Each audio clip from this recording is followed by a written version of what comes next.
and or to praise the word and to push me on. And so I found out in this place, I don't think I need that. It sounds like you are. It sounds like you all have it already in control. Just let me get my glasses so I can see you better and read the word. And so why don't we go right to the word? I want to say to you, you might stand as we prepare, that indeed to celebrate 8 years with one pastor, but 8 years of ministry is nothing to sneeze at. You have been blessed, and God has honored you for 8 years.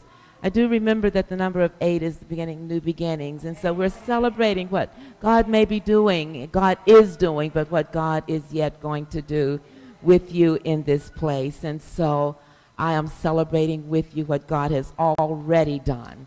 And I'm believing with you and praising God already for what he is yet to do. If you will stand, I have a word for you today, and it's coming from Matthew, the 15th chapter, the 21st verse. We will start reading. I do love your theme, no limits, no boundaries. I have been thinking on this and meditating on your scripture, and I can't wait to see what God's going to do here. When you have the word, say amen. And I will be reading from the New King James Version. Leaving that place, Jesus withdrew to the region of Tyre and Sidon. A Canaanite woman from that vicinity came to him crying out, "Lord, Son of David, have mercy on me. My daughter is demon-possessed and suffering terribly." Jesus did not answer a word. So his disciples came to him and urged him, "Send her away, for she keeps crying out after us." He answered, "I was sent only to the lost sheep of Israel." And the woman came and knelt before him. "Lord, help me," she said. And he replied, "It is not right to take the children's bread and toss it to the dogs." "Yes, it is, Lord," she said. "Even the dogs eat the crumbs that fall from their master's table." And then Jesus said to her, "Woman, you have great faith. Your request is granted." And her daughter was healed from that moment. I just want to speak to you for a little bit of time from the theme and the thought, audacious faith. And I must say, in preparing for today, that I have been reading and looking at your text and your theme. And I have been saying, God, what is it that I need to take? What is the word for this house today, for this pastor? And it wasn't until probably yesterday evening, walking out my back door, that I simply heard the words, audacious faith. Your text talks about a people who were in bondage and exile in Babylon. But the word that came to them through the prophet Isaiah was a word that was to comfort them and to sustain them, but to encourage them even in their exile. But that word was also looking to their deliverance into the freedom to return to their homeland of Jerusalem. And so with an understanding that they were being given a word that was to hold them, but it was a word that they had to glean and grab and hold on for themselves as a word of faith until God so released them to the next place. I didn't quite understand until I started writing the sermon and having gone to the text what God was perhaps bringing me to for you today. And so I'm going to be obedient to what God has given me. And I want you to hear what the Spirit of the Lord would speak to you today. Because I believe that there is a word for the house today. And that God wants you to understand. Sometimes we can get excited about what God is doing. And we're ready to rest in that place. But God says we cannot get comfortable even in the blessings of the Lord. Hallelujah! You can't. Because to get comfortable in that place will often relegate you to rest and to stay in that place. But I do believe that God has something more for New Light Baptist Church. And so I want to look at this woman for a little bit. This woman, she displayed a bold and a risky and a courageous and even a persistent faith. So much so that Jesus recognized her, and he, Jesus, memorialized her as a woman of great faith. Our story is no less a message of faith, but it is also a message to us to value what God values. He values humanity. For God so loved the world that he gave his only begotten Son. There is no one who falls outside the realm of God's love. Sometimes the church forgets it and we relegate ourselves to doing ministry only to those who are filling our pews. But God says there's a whole world that needs to know and embrace the love of God and know the love of God. Faith is one of the laws of the kingdom. It's one of the laws of God, faith. By faith we access the power and the blessings of the kingdom. By faith we access God. By faith we come into the kingdom. And without faith we cannot please God. Because anyone that comes to him must first believe that he is, and that he is a rewarder of those who diligently seek him. In Matthew, it is the disciples who are accused of having, this word in Greek is oligopistos, which means it is rendered little faith in the text. Is he okay? Everything is all right? Okay. And while little faith may sound less serious than unbelief, it is contrasted with mustard seed faith, which the Bible says can move mountains. While little faith produces little or almost no results at all. And so practically speaking, little faith amounts to no faith at all. Jesus said to his disciples, "Oh, unbelieving, oligopistia, and you perverse generation." He puts these two things together. They could not cast, remember, the demon out of the little boy because, practically speaking, they were powerless due to their little faith. Therefore, we understand that even if the persons concerned are technically believers, their little faith, if it has no practical value, it is going to be powerless and empty. And so the use of the words little faith in Matthew is really speaking to the need for a practical trust in the power of the living God. It's what we do with this faith, how we practice this faith to access the living God that we want to consider in this place today. I don't want him to see me as the one of little faith, but I want to identify with my God and with this woman as one of great faith. Here it is. Mustard seed faith is the planting that is in the heart, while little faith has to do with the action or the practice or the application of that planted faith.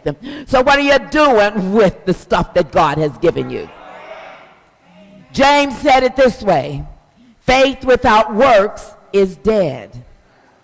We must not only have the principle of faith, we must act on that faith. The Bible says with which we can do exploits in his name and access to the power and ability of God in our lives and in our circumstances.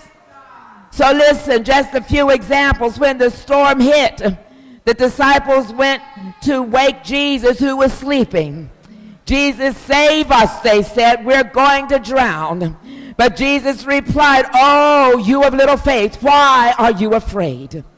Peter, walking on the water, began to sink when he began to doubt.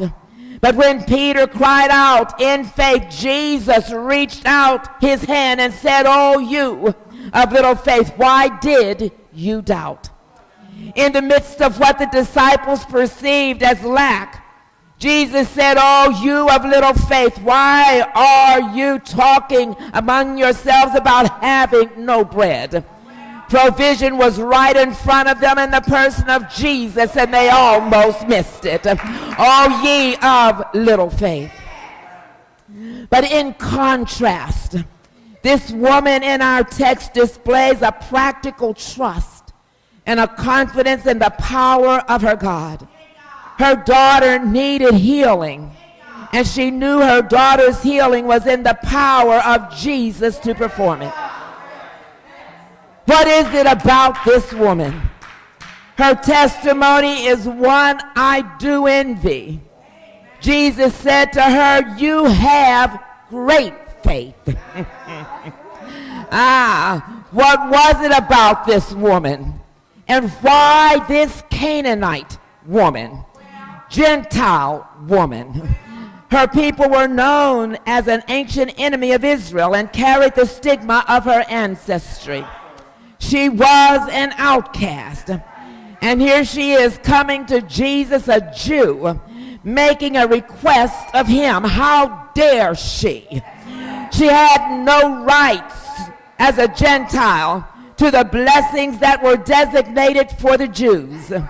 Unnamed, this woman called a Canaanite woman, while identified by a name that carried with it a negative connotation, became identified as a positive influence in matters of faith and recognized by Jesus as having great faith. You may have come from the backside of the hill. You may be small in number. You may be the outcast of your community, but God only knows what he has in store for you. You've got to have some faith to believe God and trust him. Here Jesus does it again. He shows up again and shows us again and again, even in our own lives. He has a way of taking what is despised, rejected, and devalued, and giving them a place of exaltation and value. That's the kind of God we serve. That which is seen to have little worth, God, through Jesus Christ and because of Jesus Christ, takes what others overlook or others discard and makes something beautiful and powerful, as it is in our text. This no-named Canaanite woman becomes the object of his miracle-working power. Where are the miracle dances? I love the name.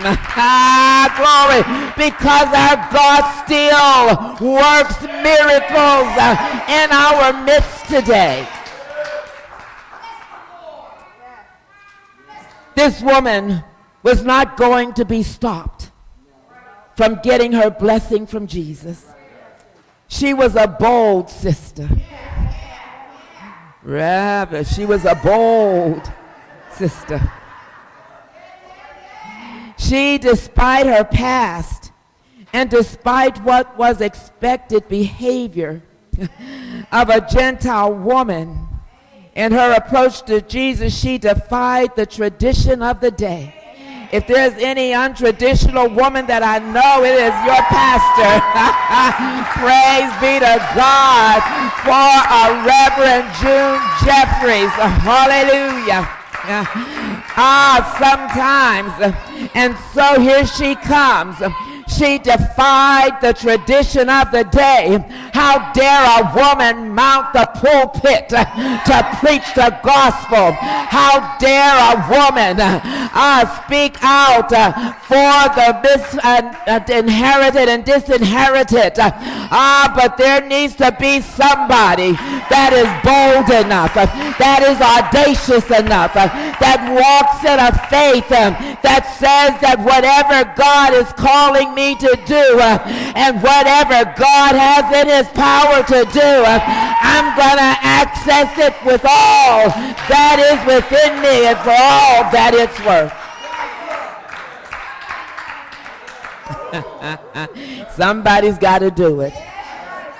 Hallelujah. She was a bold sister. And so, despite her past, despite what was expected behavior of a Gentile woman in her approach to Jesus, she defied the tradition of her day. She challenged the expected protocol. That's what you call freedom. That's what you call freedom. Willing to just to do away with everything except what God says do. But he's got a way to do it, but you've got to follow him. That's practical faith. She made her way to Jesus. And when they said it should not, or that it could not be done, she did it anyway. She was willing to do whatever it took first to get to Jesus. Her desperation for Jesus is what drove her, and what he could do would not let her quit in her pursuit of him for what she needed and wanted from the Lord. She wanted her daughter to be healed. I want you to keep that in mind. She wanted her daughter to be healed. There's a significance in that, and we're going to get to that later. But how many times have we been stopped from pursuing a dream or a desire because we believe that we are limited by our past life, or because our backgrounds are stained with something that we are ashamed of, a tainted reputation. We came from the wrong side of the tracks. Well, church, the devil is a liar.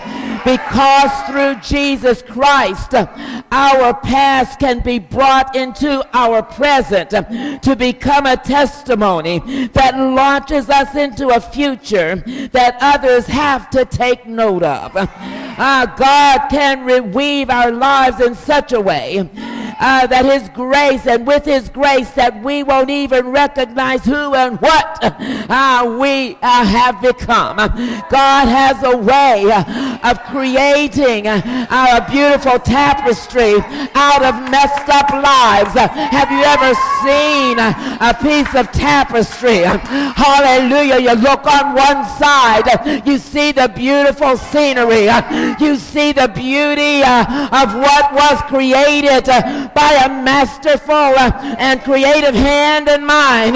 But sometimes when you turn it on the other side, that's when you see the strings and you see the messiness of the created work. But hallelujah, our God with his masterful hand can begin to weave and reweave, hallelujah, and make something beautiful out of some messed up lives. Hallelujah. How many?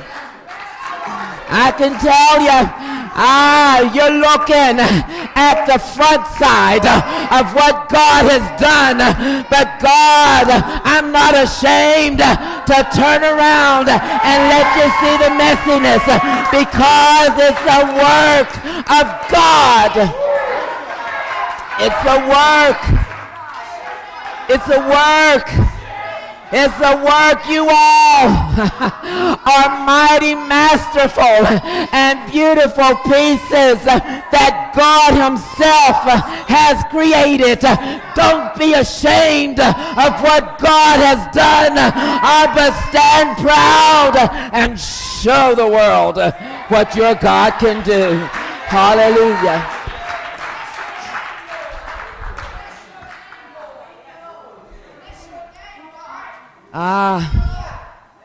Yes, our God can reweave our lives and make something beautiful. This woman's testimony was made even the more powerful because of her testimony, because of her background, rather. And so Matthew chose to identify her as a Canaanite woman. In terms of who Matthew was writing for, the Jews, they perhaps would have known the history and recognized the stigma attached to that name. She would have been, in the vernacular of our day, considered the scum of the earth.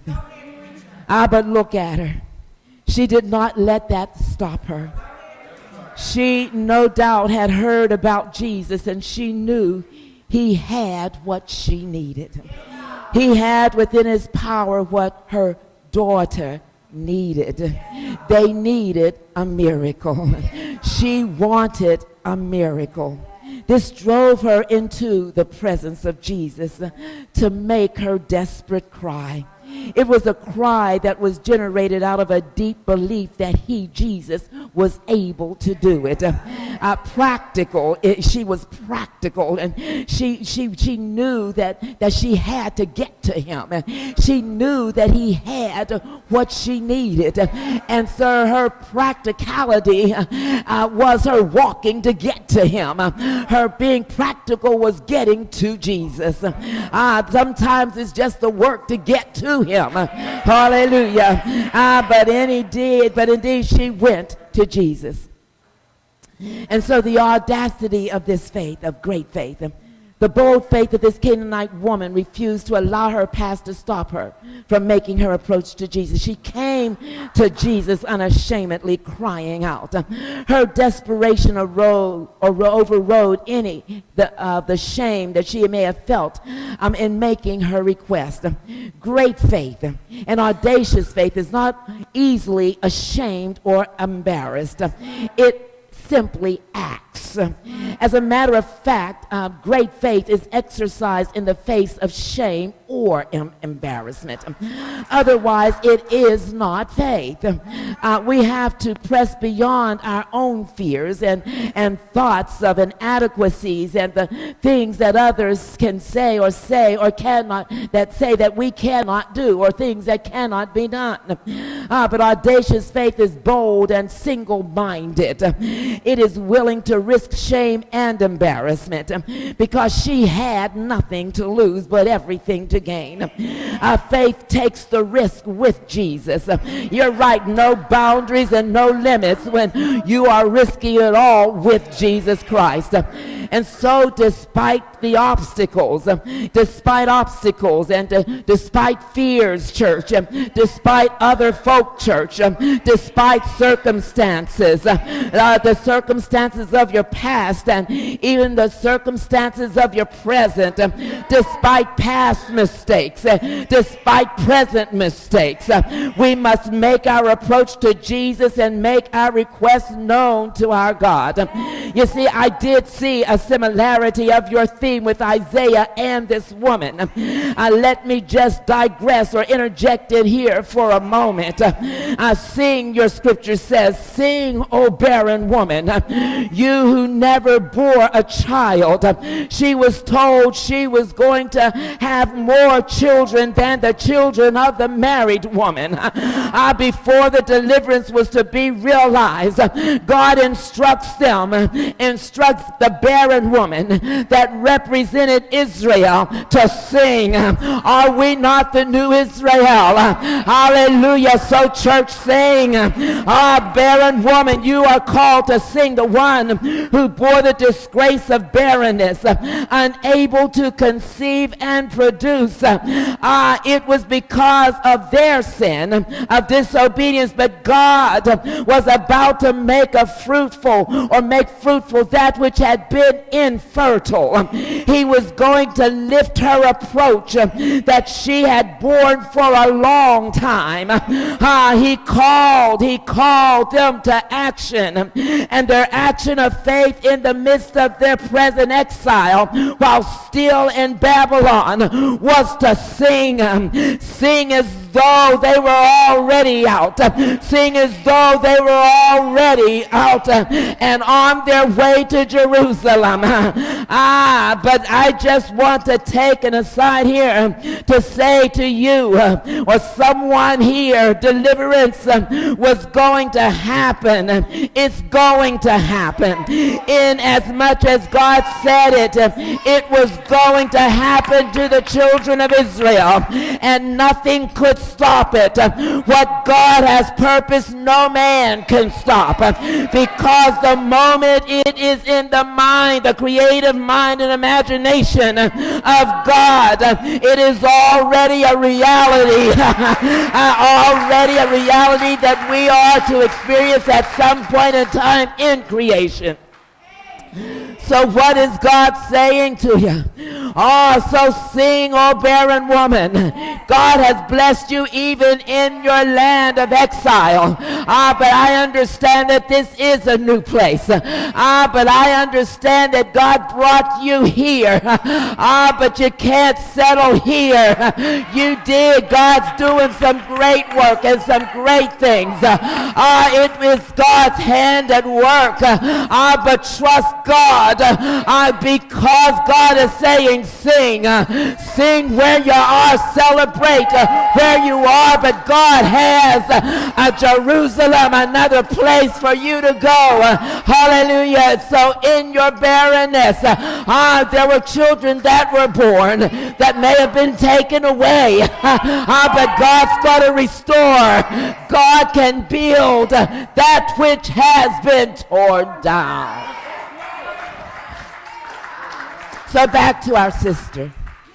She cried out, Lord, Son of David, have mercy on me. This Canaanite woman approach to Jesus was one of recognition of her own pitifulness, but of her own need and her own want. It prompted the right attitude of approach. The cry of mercy begins or brings the action of grace in our lives. It is our understanding that we have nothing that we could boast of. Nothing about anything in us that we can boast about. It is only through the mercy and the grace of God that we can boast about anything. You said that you know it was nothing but the hand of God and the work of God that brought you in this place. I didn't know that I was going to go this way. I had no idea until I started talking to you today that indeed, blessed be the name of our God, that God has something in mind.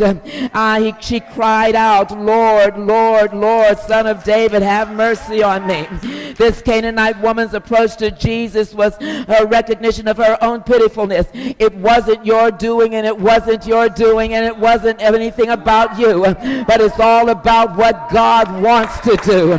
It's all about God's desire and design plan. Hallelujah. We are just the recipients of the blessing. And so when God wants to do something, we've got to receive that word, so a fertile word can be planted in our barrenness. That word can be planted in a moist and in a fertile place, so that it can begin to produce. And that is our faith. You've got to open to the word of God, the word of the Lord in faith, and let him speak into those places, because it's he who will bring the increase. Somebody's going to say plant, but somebody, hallelujah, is going to put some water on it. Hallelujah. But see, your pastor is already pouring water on the word that has been received. But ultimately, it's God that is going to bring the increase. You couldn't have made it happen. You can't make it happen if you wanted to. See, we are not the authors and the finishers. We are not the ones that are able to do the miracle. We've got to trust in the one who is able. And it's our faith that will bring us us to that place of miracle action and work in our lives, that we can begin to walk in the power of God's work. We can begin to work in the power of the miracle worker, and that is of our God. Hallelujah. I just want to find out where I left off. Blessed be the Lord. But she kept crying out. She kept crying out. Hallelujah. And she kept calling unto the Lord. Keep moving towards the Savior. And so as I draw close, it was her tenacity. She recognized, it takes recognition of this God. It means paying attention to this God. See, when she saw him, she came in recognition of who he was. She recognized him as Lord. This is the touchstone of our faith. If we confess with our mouths the Lord Jesus, or that Jesus is Lord, she came respecting his lordship and his authority. I think this may be instruction for somebody. She came in reverence of who he was as the Son of David. This title was of great significance, the Son of David. She was acknowledging that she knew that Jesus was the Messiah, the King, the Anointed One, sent from God. In other words, she was acknowledging his divinity. She knew Israel's history, and he was king he was the king, the Messiah, the Savior who was to come. And she did not come in ignorance of who he was, but in respect of his authority as Lord and as the Son of David, acknowledging him as the Messiah, the Anointed One. And so I want you to notice her tenacity, her doggedness, her stubborn persistence of her faith. Her first cry did not get a response from Jesus. How many of us have been in that place when it seems as though you cry and you cry and you call and you call and there is no response? But how many of us give up in despair? I just stopped by to tell you, don't stop. Don't quit crying out to God for more, even when it seems like he's not hearing. But God hears our desperate cry, and he pities our every groan. The round songwriter goes on to say, as long as I live and troubles rise, I'm going to hasten to his throne. So even when you are getting on your own last nerves, keep crying out and believing God for more.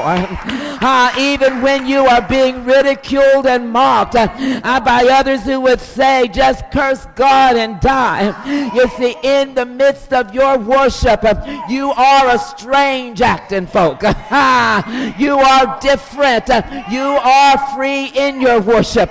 Somebody looking at you would say that is a strange group. But you be doggedly persistent in your praise of the Almighty God and believing him for what folks say is impossible, and believing in spite of and despite of. She would not be silenced, and don't you dare be silenced. She would not be sent away. She stepped outside of her own perceived limitations to experience the boundless power of God. No limitations, no boundaries. There is no limit, and there are no boundaries in what God can do. And so, as I draw to a close, this audacious faith is a faith that knows and worships regardless of the intensity of the struggle and the hardness of the work. And so this woman came and knelt before him. The language of the text suggests an image of this woman coming in a bowed down posture of worship. She came worshiping, bowing and humbling herself. Listen to me, church. It is the bowed, prostrated, submitted, and yielded attitude of the heart that brings about acceptable worship. And she came with the right attitude toward him in worship. Worship is that which we do in the presence of deity. It is what we do in giving ourselves to the one who was being worshiped. She recognized her ability, but she recognized her inability, but his ability to do what no other power on earth could do. And that was for her to heal her daughter. I told you to pay attention to the symbolism here of her daughter and your text and your theme. I might interject here also that the daughter has a significant connotation. The daughter could very well be a symbol of Jerusalem or the church. Sing, O daughter of Zion, O daughter of Jerusalem. What is God saying to the contemporary church? What is God saying to New Life? Our healing and action of faith is necessary for the work that you have been called to do in this city and in this community. There are many who are sick. There are many who are demon-possessed. There are many who are in need of healing. The devil has many bound. But you have the capacity. It's in your faith in action that will make the difference in the results of this city and this community. I want you to believe God at all costs. Enlarge the place of your tent. Stretch out your curtains wide and do not hold back. We need you to believe God. We need you to lengthen your cords. Believe God. Stretch and believe for greater territory. Strengthen your stakes. Build yourself. Set yourself strong and believe in the living and in the true God. For you will spread out to the right and to the left. I know this is I don't like to do this, but God is leading me to say to you, while your numbers may be small, but you begin to pray and believe God and trust God for the right reason and for the right purpose, and God is able to increase your numbers. So Jesus finally says to her, woman, I have heard you. Woman, I appreciate your tenacity and your audacity. You see, she kept going, and he says, she went to him to have the conversation and to make her request known, he says to her, I've been sent to the lost sheep of Israel. Just kind of ignoring her request, it seemed. But Jesus was stating a truth. He did come to the house of Israel, but she did not stop. She did not. She was absolutely intent on getting to God. What is the heart? What is the heart and the cry of a people? If God is concerned about lives, it's not about having a bigger building, it's not about having a bigger church, but it is about expanding the kingdom of God. There is a need for lives to be saved and persons to be healed. And so perhaps this is the precursor to what we did see in the New Testament as the Gentiles now becoming a part of the kingdom. But even beyond that, for us today, it is to pay attention to what Jesus said to this woman. Perhaps it was for the privileged crowd that was standing around, because sometimes we as churchgoers, we can become very arrogant and we can become very self-righteous. And so the church, so maybe it was for that privileged crowd standing around. The church would no longer be for the elitists only, not for the elite and the righteous only, but for the unworthy and the devalued, the marginalized, the sick and the diseased, the unwanted and the abandoned, the overlooked, the helpless and the hopeless, the sinner and the saint. And so Jesus says it's not right to take the children's bread and toss it to the dogs. The audacity of this woman would not stop. She said, well, Lord, just wait a minute, Lord. Well, Lord, I hear what you're saying, but even the dogs eat the crumbs that fall from their master's table. I don't know about you, but I will take the crumbs that fall from our master's table. Let's take the limits off God, because because his lack is more than our abundance. Even our Lord's crumbs are filled with limitless and boundless power to perform on our behalf for his ultimate glory and kingdom purposes. All she wanted was to receive, if just but a crumb of that which had been prepared at the master's table. She knew that just a crumb would be enough to accomplish the miracles that was needed. So for you, our church, I just want to leave you with this thought. God has done some tremendous things. God has done some mighty things. This building is a miracle, but God says you've got to be audacious. What more do you want from God? Is it another building? I think not. But is it souls to fill the building? Hallelujah. Then that's the cry that you take to the Lord, that souls will be saved, that demon-possessed will be set free. Hallelujah. So glory be to God.